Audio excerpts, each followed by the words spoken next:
These clowns out here was gonna go out there and make videos. I just wanna go home. I just wanna be home. Mase, say names. Yeah, security crying behind the car. Damn. People look at me as being bad boy security. Yeah, this blanket. It's like, what? Oh, Gene Deal was crying for the blanket. Gene Deal was this, that, and the Gene Deal was this, that, and the third. But he there for security. What you think I'm gonna be doing when you doing all that to Gene Deal? I bet you really don't wanna know. This was supposed to be jokes, but one sentence turned it into internet chaos. The internet woke up to chaos when Gone Deal, Mase, and Cam'ron suddenly found themselves locked in a heated back and forth that nobody saw coming. What started as jokes on a mic flipped into something way more serious, way more personal, and way more uncomfortable for everyone watching. You wanna say something, Mase? Tell us why you didn't go. Mase, why you didn't go to the party? Mase, why you didn't go to the party? Because I was in a hotel with Brandy. Why you didn't go? Brandy told you, you told me that Brandy told you, let's go to the party. Why you didn't go to the party? I didn't go to the party because all y'all seem like snakes. And I'm not going to So Mase, who told you? Mase, didn't I tell you? Listen to him, Mase. Did I tell? Let's keep it 100. When you was riding around, Let me answer. Go ahead. Let me answer the question. You guys was the security. If somebody shot the biggest rapper in the world, why y'all didn't shoot back? Y'all had guns? Mase, let me ask you something. I'm gonna get to that. Mase, one question. When you was riding around Cali with Stevie J, didn't I pull you to the side and say, what the fuck is you doing in a drop top Benz riding around with Stevie J around Cali? Did I say that to you? Did I say that to you, Mase? This wasn't lighthearted trash talk or nostalgic jokes. The energy felt different, raw, emotional, and weighed down by years of unresolved issues. It all began during a casual moment on Mase and Cam'ron's show, where they were joking around like they always do. But this time, they crossed into dangerous territory. They brought up the night Biggie was killed, a moment that still hangs heavy over hip-hop, and aimed their jokes at Gone Deal, criticizing him for not responding with violence that night. I was actually in a hotel with a young lady. And when you heard this information, what was your next actions? My next actions? After what? When you heard Biggie died, did you stay in your hotel room? Did you leave out? Did you want to go back to New York? I actually was trapped in a hotel. Now I want to ask the question. What do you mean trapped? It was about probably like 70 or so bloods in the hallway. I couldn't even leave my room. How'd you get out? One of the guys. Why would it be 70 bloods in your hallway after Biggie Smalls died? Actually, after Big got killed, they was probably looking for more bad boy artists. And I couldn't even leave the room to Gene Deal, the officer had to come get me. To them, it may have sounded like dark humor, but to a lot of listeners, it came off as disrespectful, careless, and completely out of line.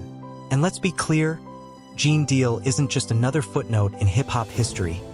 He was Biggie's close friend and longtime security, someone who lived through that night, survived it, and has carried the weight of that moment for decades. Who went out there and they started running off by their mouth, trying to make airways and trying to make a show. Here go a grown-ass man, Mase and Cam'ron, made suggestions to bad boy security. These clowns out here was gonna go out there and make videos. When you do stuff like that, you gotta know right now that people look at me as being bad boy security. You gotta be clear. As soon as that drop, you got 5 or 6 out there. Oh, Gene Deal was crying for the blanket. Gene Deal was this, that, and the Gene Deal was this, that, and the third. And the next part of his message was deeply disturbing. You already know, Mase.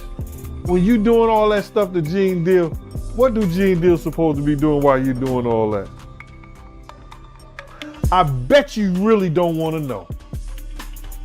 What you think I'm going to be doing when you doing all that to Gene Diddy. They can play if they want to, but if they know what I know, they better find somebody else to play with. I never had to tell Big them Keep it a buck. I never had to tell Big them I told Big to his face, if you go to this party tonight, one of y'all gonna die. Some people gonna die if you go to this party tonight. Once those clips started spreading, it didn't take long. People began tagging Gene, flooding his mentions, and waiting to see how he'd respond. And trust, Gon didn't brush it off. Gene Deal fired back with a response that instantly shifted the atmosphere. There were no jokes, no smiles, no playful energy, just pure intensity. He made it clear he wasn't okay with his name being used for laughs, especially when it was tied to a night that changed his life forever. He didn't raise his voice, but his words carried weight. And when he addressed Mase directly, the message was simple and firm. If you said it, stand on it. Trying to divert that whole conversation and make it seem like, so Gene, why you didn't shoot? Listen to me. It wasn't because Big wasn't my principal. He knew the fact that we had blew the light and we was halfway down the block, crossed the light, and then when the first shot went off, our driver took straight off. I'm screaming at our driver because he was told that somebody was pointing a gun at Big them. He should have just threw the car in reverse. He knew the whole story, my man, because me and him had a conversation on the phone. He the one told me, well, I was in the room with Brandy and Brandy was trying to get me out the room to come to the party. So I felt that was kind of weird. So she said Brandy was calling me trying to get me out the room to come to the party. Well, you was in the room with Brandy. How's she calling you to try to get you out the room to come to the party? You know what I'm saying? This was going through my mind. But Mase knew the whole situation. Mase knew that it's no way possible that I was able, being sideways in the car, because Puff, when I got in the car, Puff had put his seat back. Now I'm sideways in the car like this, and I'm cussing him out like, yo, man, what the f is you doing? Why you got your seat back like this? We hear the shot, bow. Puff put his head down. I go to open the door. Kenny flies, going straight. So he knew the whole story. What I supposed to do? Put my gun out the window and just start shooting like this? When the car had already turned the corner, it came out of parking space. So he knew the story, bruh. He was trying to just divert the attention of, well, why security? So ask security, ask Big security, ask Paul, ask the LAPD. The LAPD officer that was right there, they was right behind. Paul was outside the car. Why didn't they shoot? Why when we turn back around and come down the street, that they way down the block, they coming back when we get back to the car. When we get back to the car, nobody's in Big's car. But Big, Mase knew this. Me and Mase had this conversation. Him and Tone is like this. He knew me and Tone jumped in the car and chased after the guy. We couldn't catch him. He wanted to divert the attention from himself because why didn't you tell Big that these dudes was trying to get at you, bruh? You had that conversation with with Puff, but you ain't had that conversation with Big. Big was your label mate. So people come on to him, why you ain't shoot? Listen to me, bro. At that time, I was young, dumb, and full of cum. Anybody who really knows me know that they ain't gotta worry about nothing if it comes to the point where gunplay has to be a part of my security. I'm not gonna hesitate, because I never bodyguard anybody that I wasn't willing to lay down my life. That alone shifted this from podcast jokes to something that felt real. What made Gene's response even more unsettling was the tone. This wasn't internet clout chasing. This sounded like someone who felt disrespected on a deep level. Gon basically said that talking reckless about real trauma comes with consequences. Not online beef, but real life tension. That's when people realized this wasn't entertainment anymore. This was about honor, pain, and lines that shouldn't be crossed. Camron, known for his slick talk and Harlem confidence, hasn't fully responded yet, but fans already know his reputation. Just can't tell me nothing. And the second top artist in the world, which is Mase, about to be number one. That's what I'm saying. I wonder his face because I'm like, if y'all let me do that to Big, I don't stand it. Cam isn't known for backing away from confrontation, and he's never had trouble speaking his mind. But this situation was different. This wasn't a rap beef or a quick social media clapback. This was about history, loss, and a murder that still carries unanswered questions. And that made every statement feel risky. Almost immediately, the hip-hop community fractured, with people choosing sides. Everybody trying to go viral. Everybody trying to go viral. Everybody trying to go viral out here. Some people felt Gene Deal was completely justified, saying any jokes about that night were disrespectful, no matter who told them. Others argued Mase and Cam were just being themselves, talking reckless on a mic without any real malice behind it. But intent doesn't cancel impact, and that's where things unraveled quickly. What really poured gas on the fire was how fast the clips traveled.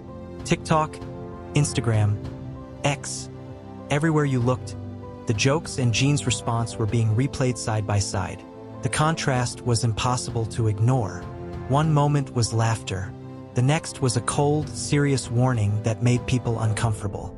That's when fans realized the situation could spiral if the wrong words came next. And the timing made it even heavier. Hip-hop is already in a fragile moment when it comes to legacy, respect, and accountability. Old stories are being revisited. Old jokes are being questioned. Old behavior is under a microscope. So when something like this happens now, it hits harder than it would have years ago. Gene Deal's message tapped into that larger conversation: who gets to joke about what and at what cost. Right now, nobody knows how this ends. Does Mase respond directly? Does Cam fire back with humor or switch to a serious tone?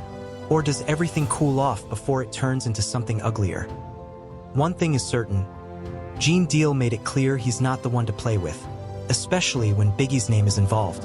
This situation is a reminder that hip-hop history isn't just stories and sound bites. There's real people, real loss, and real scars. And when those scars get poked for laughs, someone is bound to react. The internet might love drama, but this moment feels like it crossed from a viral clip into dangerous territory.